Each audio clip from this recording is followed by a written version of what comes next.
FastCast TV. Let's talk about Silicon Valley. But this isn't going to be about a specific episode or a specific season. It's more about the show in general. Right now we're about halfway through season 4, and as is typical of the show, it's sort of twisting and turning quite a bit, because it really is, in many ways, sort of a perfect melding of a serial and a sitcom. I know that a lot of sitcoms lately have been doing more serial elements, but Silicon Valley is basically if you took a sitcom and made it smart, which, let's be honest, most sitcoms are not. It doesn't make them not funny or not fun, but they're just not smart. And this is smart. Not only because they actually use, in some cases, real, technical consultants to come up with interesting things for the teams to be working on, but because it really does take a lot of what is real about startup culture and boil it down to the bare essentials. That being said, it might be a little bit inside baseball. If you've never started a tech company or you've never really read about Silicon Valley, I could see it being a little bit like, all right, these people are kind of caricatures. But I mean, heck, I've never started a company in Silicon Valley. I've only started a company in Cleveland, and even I can tell how true these things ring.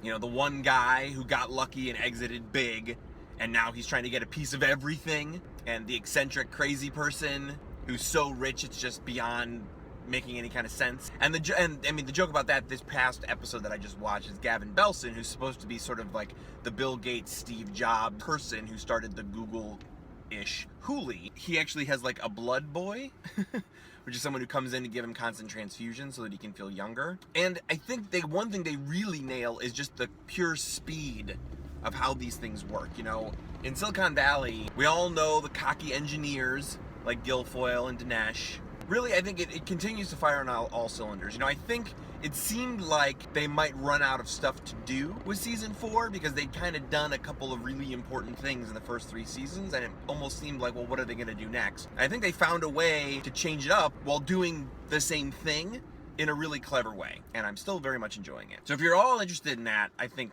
it's definitely worth a watch. I'd still give it an A. I think it is still solid. The writing is solid. The jokes are funny. So that's Silicon Valley. FastCast TV. See ya.